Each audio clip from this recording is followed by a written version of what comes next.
முக்கியமான 10 அம்சங்களை இப்போ சுருக்கமாக அனுபவிக்க போறோம். இப்போ கேள்வி ரெடியா? என்ன கேள்வி கேட்டிருக்கார் உத்தவர்? நான் ஒன்னா அடையணும், அதுக்கு என்ன வழி? பக்தி யோகம். அப்ப அந்த பக்தி யோகத்துக்கு என்ன பண்ணணும்? முதல் படி உபதேசிக்கிறான் கண்ணபிரான். தஸ்மாத் யுக்தேந்திரிய கிராமஹா யுக்த சித்தகா இதம் ஜெகத்து ஆத்மனி ஈக்ஷஸ்வ விததம் ஆத்மானம் மையதீஸ்வரே. முதல் விஷயம் நீ என்ன பண்ணணும்னா, தஸ்மாத் யுக்த இந்திரிய கிராமஹா, உன் புலன்களை அடக்க பழகிக்கொள். நம்ம என்ன பண்றோம்னா, கண்ட உலகியல் விஷயங்களை அனுபவிக்கிறது, அதுதான் ஆனந்தம். இன்னைக்கு என்னப்பா ஆனந்தம்? சிஎஸ்கேஎம்ஐ மேட்ச் இருக்குப்பா, அதை போய் உட்காந்து பார்த்தா சந்தோஷம். டிஃபன் சாப்பிட்டு டீ குடிச்சு டிவியில் ஐபிஎல் பார்த்தோம், வாழ்க்கை முடிஞ்சு போச்சு. இப்படி நினைச்சுட்டு இருக்கோமே. இந்த புலன்களை அற்பமான விஷயங்கள்லேருந்து திருப்பணும். கண்ணு என்ன ஐபிஎல் மேட்ச் பார்க்கறதா, அதை திருப்பி நீ பார்சாரதியோட பிரம்மோத்சவத்தை செய்வின்னு கண்ணை அவன்கிட்ட திருப்பணும். காது ஏதோ யூடியூப்ல சிங்கிள் வருது, அது என்னன்னு கேட்போம்னு நினைக்கிறதா? இல்லை, நீ பகவானுடைய கேசவன் கீர்த்தியை கேளுன்னு காதை இந்த பக்கம் திருப்பணும். மூக்கு கண்டதை மோந்து பார்த்துட்டு இருக்கு, எம்பெருமான் திருவடி திருத்துழை துளசியை மோந்து பாரு, இந்த பக்கம் திருப்பணும். நாக்கு கண்டதை பேசுறதா? இதெல்லாம் பேசாத, பகவானுடைய திருநாமங்களை பாடு, ஆழ்வார்களுடைய பாசுரங்களை சேவி, நாக்கு அந்த பக்கம் கொண்டு வரணும். மனசு எதையோ ஈடுபடுறது, மனசு பகவத் குணங்களை சிந்திக்கணும், அதில் ஈடுபடணும். சரீரம் ஏதேதோ செயல்களில் ஈடுபடுறதா, பகவத் கைங்கரியத்தில் ஈடுபடணும். இப்படி புலன்களை எல்லாம் வசப்படுத்து. அத்தோடு உலகத்தில் எந்த பொருளை பார்த்தாலும் இந்த விஷயம் பாருங்க, கொஞ்சம் நுட்பமாக கவனிக்கணும். ஆத்மனி ஈக்ஷஸ்வ விததம், இந்த உலகத்துல எந்த பொருளை பார்த்தாலும் அதற்குள்ள எல்லாம் ஜீவாத்மாக்கள் இருக்கிறார்கள்னு புரிஞ்சுக்கோ. இப்போ எதிர்த்தாப்புல ஒரு அன்பரை பார்க்குறோம்னா அந்த உடம்பை மட்டும் பார்க்கக்கூடாது, அவருக்குள்ள ஒரு ஜீவாத்மா என்று நாம் பார்க்க வேண்டும். இங்கே இந்த குழந்தைய பார்க்குறோமா, அந்த குழந்தைக்குள்ளும் ஒரு ஜீவாத்மா என்று பார்க்க வேண்டும். இது ஆச்சரியம் இல்லை. ஒரு புலியை பார்த்தாலும் புலிக்குள்ள ஜீவாத்மா இருக்குன்னு புரிஞ்சுக்கணும். ஒரு நாயை பார்த்தாலும் நாய்க்குள்ள ஜீவாத்மான்னு புரிஞ்சுக்கணும். இல்லை, இதுக்கு அடுத்த லேயர், மைக்கை பார்த்தோம்னா மைக்குக்குள்ளேயும் ஜீவாத்மா. தப்பு தானே? மைக் இஸ் ஏ நான் லிவிங் திங், கரெக்டா? மரம் செடி கொடி வரைக்கும் ஓகே. இந்த சேர் மைக்கை பார்த்தாலும் உள்ளுக்குள்ள ஜீவாத்மா இருக்குன்னு பார்க்கணுமா? ஸ்லோகம் அப்படிதான் இருக்கு. இதம் ஜெகத்து ஆத்மனி ஈக்ஷஸ்வ விததம். இந்த உலகத்தில் எந்த பொருளை பார்த்தாலும், அந்த ஸ்பீக்கரை பார்த்தாலும், நம்ம சங்கரா டிவி கேமரா, அந்த கேமரா, இந்த கேமரா, நீ எந்த கேமரா, தினமலர் கேமரா, எந்த கேமராவை பார்த்தாலும் அதுக்குள்ளேயும் ஜீவாத்மாவை பார்க்கணும். அது எப்படிப்பா பார்க்க முடியும்னா, இதுதான் வேதத்தின் கொள்கை. எல்லா பொருள்களுக்குள்ளேயுமே ஜீவாத்மாக்கள் உண்டு. ஆனால் இந்த மைக்லேயோ கேமராலேயோ சேர்லேயோ உள்ள ஜீவாத்மாவுக்கு அறிவு கிட்டத்தட்ட பூஜ்ஜியமாக சுருங்கி இருப்பதால் அது இன்ஆக்டிவ் ஸ்டேட்ல இருக்கு.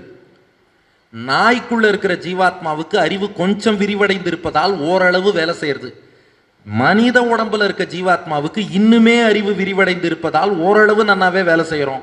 முக்தி அடைந்தால் இந்த ஞானம் முழுமையாகவே விரிவடைந்து விடும். அதனால ஜீவாத்மாக்கள் எல்லா பொருளுக்குள்ளும் உண்டு. இதுதான் வேதத்தின் கொள்கை, இதுதான் ராமானுஜ சம்பிரதாயம். இந்த கேமரால ஜீவாத்மா உண்டானா உண்டு, நிச்சயமாக உண்டு.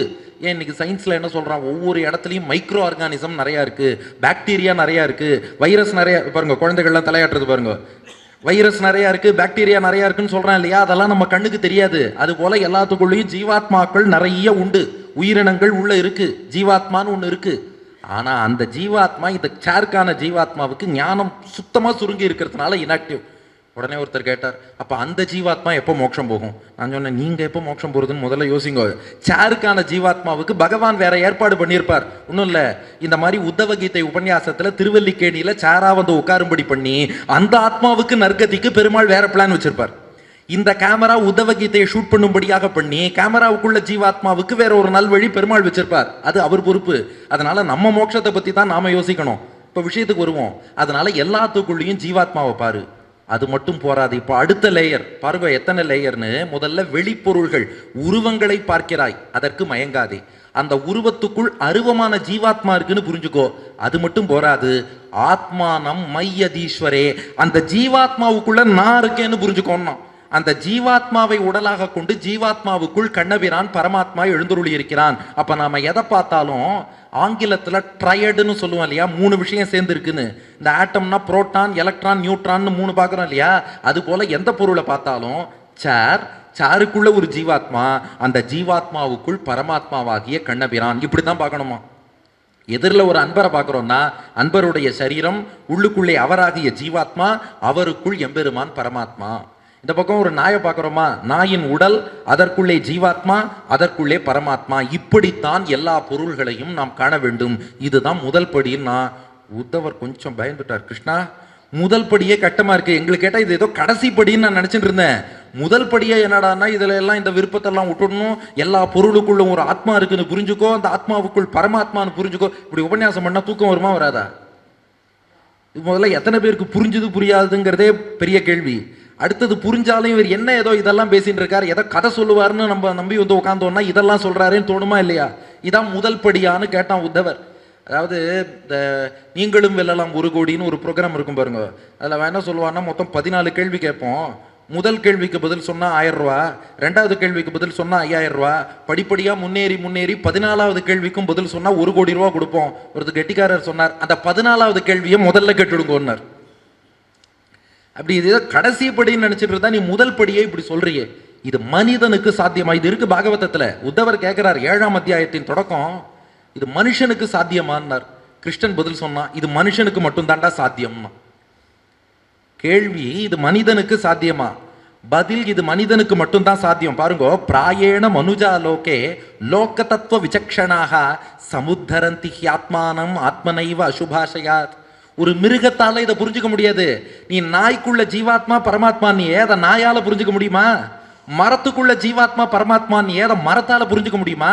பறவைக்குள் ஜீவாத்மா பரமாத்மாங்கிற ஏத பறவையால புரிஞ்சுக்க முடியுமா? இல்ல சேருக்குள்ள ஜீவாத்மா பரமாத்மா இதை சேரால புரிஞ்சுக்க முடியுமா?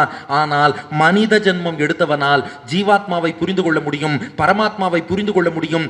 ஏன்னா சாஸ்திர ஞானம் பெறக்கூடிய அதிகாரம் மனித ஜென்மம் எடுத்தவனுக்கு தான் இருக்கு. உத்தவா, நீ மனிதனுக்கு சாத்தியமான்னு கேட்கிற. நான் சொல்ற பதில் மனிதனுக்கு மட்டும்தான் இது சாத்தியம். அடுத்த பாயிண்ட் சொல்றான் கிருஷ்ணன், ஆத்மனோ குரு ஆத்மைவ புருஷஸ்ய விசேஷதா யத் பிரத்யக்ஷ அனுமானாபியாம் ஸ்ரேயோசௌ அனுவிந்ததே. கிருஷ்ணன் சொல்ற ஒவ்வொரு பதிலும் பாருங்க எவ்வளவு ஷார்ப்பா இருக்குன்னு. நீ சாஸ்திரம் வாசிக்கிறதெல்லாம் அப்புறம்ப்பா, மனுஷனுக்கு யுக்தி ஒரு புத்தின்னு ஒன்று இருக்கு. அந்த புத்தியில லாஜிக்கல் ரீசனிங் யோசிச்சு பார்த்தாலே நிச்சயமாக இது ஏதோ வெளியில இருக்கிற எக்ஸ்டர்னலோட எல்லாம் முடியலை. உள்ளுக்குள்ள ஏதோ ஒரு உயிர் இருக்கு, சம்திங் இருக்கு, இதுக்கெல்லாம் ஆதாரம் இருக்குங்கிறத புரிஞ்சுக்க முடியும். இது சாதாரணமா அனுமானிச்சு இன்ஃபரன்ஸ்லயே புரிஞ்சுக்கலாம், தர்க்க ரீதியில புரிஞ்சுக்கலாம். தர்க்க ரீதியில முழுமையாக பகவான் அறிய முடியாது, அதுதான் சித்தாந்தம்.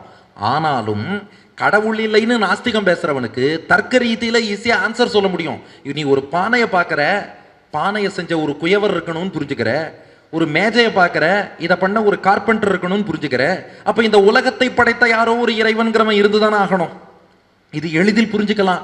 ஆனா இதை யாரால சிந்திச்சு புரிஞ்சுக்க முடியும்னா மனிதனால தான் முடியும், மற்றவர்களால இதை யோசிக்க முடியாது. அடுத்த பாயிண்ட் கிருஷ்ணன் சொல்றான், ஏக த்வி த்ரி சதுஷ்பாதோ பகுபாத ததாபதா பக்விய சந்தி புரஸ்ருஷ்டாக தாசாமே பௌருஷி பிரியா. கிருஷ்ணன் சொல்றான், இந்த பூமியில ஒரு கால் உள்ள உயிரினங்கள் உண்டு, 3 கால் உள்ள உயிரினங்கள் உண்டு, 4 கால் உயிரினங்கள் உண்டு, 6 கால் 8 கால் பல கால் உயிரினங்கள் உண்டு, காலே இல்லாத உயிரினங்களும் உண்டு. ஆனா இவ யாருக்கும் இல்லாத 6வது அறிவு யாருக்கு இருக்குன்னா 2 கால் கொண்ட மனுஷனுக்கு தான் இருக்கு. அதனால இது மனிதனுக்கு சாத்தியம். அப்ப மனிதன் பக்தி யோகத்தில் முன்னேறணும்னா முதல் விஷயம், காண்கின்ற உரு எல்லாத்துக்குள்ளும் காண முடியாத அரு நுண்ணிய ஜீவாத்மா இருக்கு. அந்த ஜீவாத்மாவுக்குள் பரமாத்மா இருக்கிறான். இந்த ட்ரையட் மூவர் கூட்டணியை அறிவாய். இதுவே முதல் படி.